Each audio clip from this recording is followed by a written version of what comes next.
Welcome to Meza Beers. My name is Matt. We do the beer stuff here. And recently, we went on a trip. Where did we go?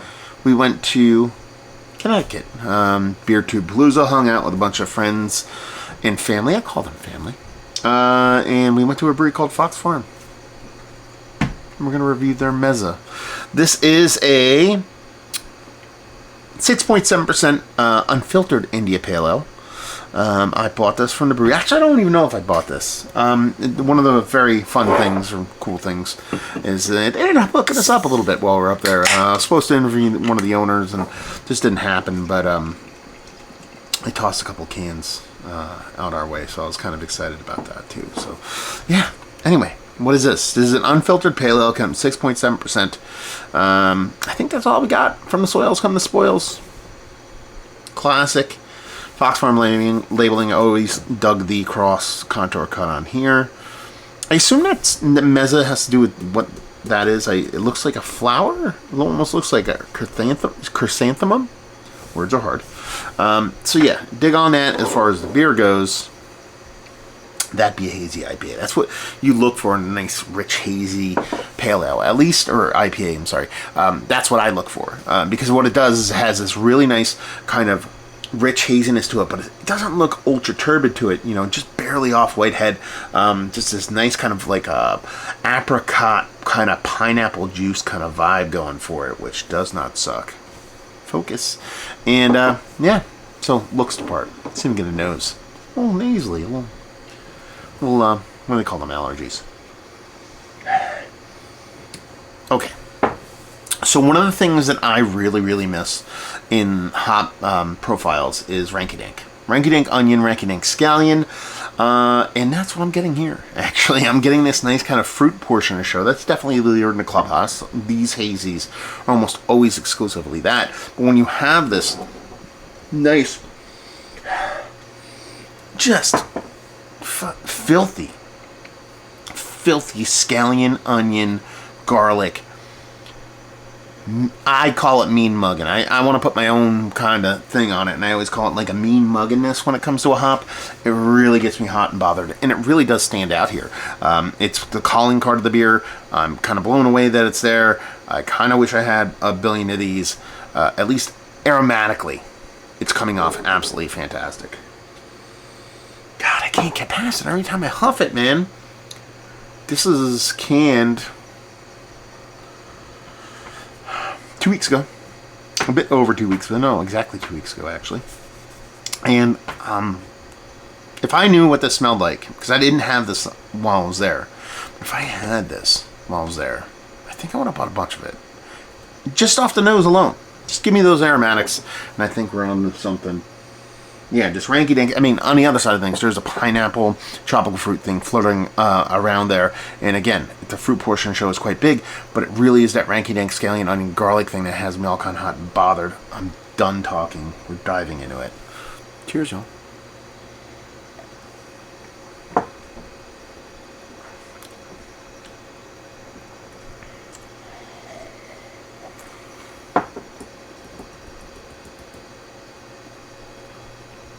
I like that.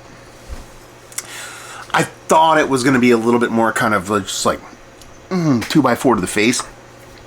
It's giving me what's in there. It's giving me an underripened fruitiness. Again, we're leaning tropical fruit, leaning pineapple, but underripened. So it's undersweetened. The mouth feels really nice. It has this softness, this just stopping short of being like a silkiness to it, but at the same time, it's quite nice.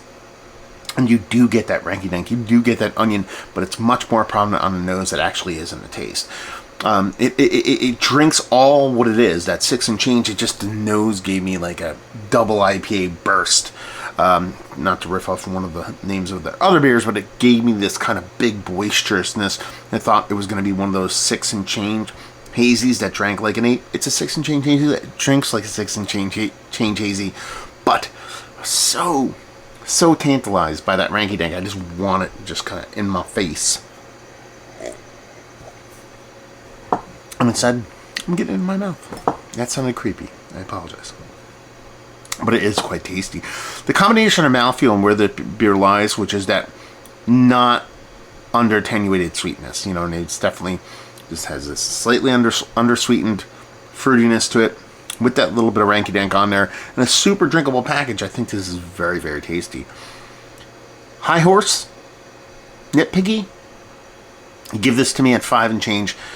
All time world class banger, ultra banger. 6 and change, still very, very, very effing fantastic. Just a little bit more room to play in there. So it's me just being a little nitpicky in that point. But I think it's quite tasty. I think it's quite fun. Just that nose alone, to be honest with you, ultra worth it. Ultra worth it. I forgot to turn my other little things on here that make my face not look as washed out. And there you go. See, I probably look better right now, don't I? Anyway, so yeah, Fox Farm Meza Unfiltered Pale Ale. It really is this kind of undersweetened tropical fruit with this bonkers ranky-dank nose. Follows through in the taste, but a little bit low below what you'd expect it to be.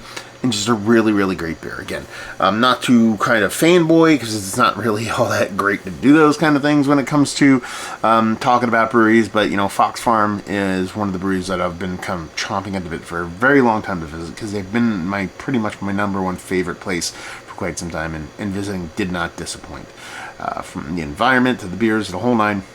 Absolutely fantastic. And at this point, I just don't know where you're going to go wrong buying pretty much anything they do. You know, if you like Hazies, their Hazies do deliver. Barrel-aged stuff, farmhouse stuff, the whole across the board, honestly. Worth the trip if you can make it up there. And I'm curious to think, you know, what you all think about the brewery itself and this beer. So let's put it this way. Is it one of the better IPAs I've had as late yet? Now, Rushmore status worthy, maybe just in the outskirts because I've had a couple better, but absolutely worthy being up there. Value and availability. Single cans, their pricing actually is quite nice, especially in a tap room. Everybody's like, really? I'm just gonna get a full pour for $5? Like, what's going on right now? Like, very, very, very reasonable. And brewery only. That's the whole thing. And if you like what we like this, if you like Haze, if you're not afraid of that little bit of old school kind of Mosaic Galaxy or even New Zealand Motueka kind of ranky dank that you miss, you'll dig on this. But at the same time, very drinkable, very cool. Fox Farm, have you been there? Have you been to the brewery? Have you had their beers? Have you had this beer? Have you had this batch of this beer in the old Septembers of 2023? All that fun stuff down there. Hopefully you enjoyed the review. Hopefully you're enjoying a little bit of Fox Farm right now. We'll see you next time. Cheers, y'all.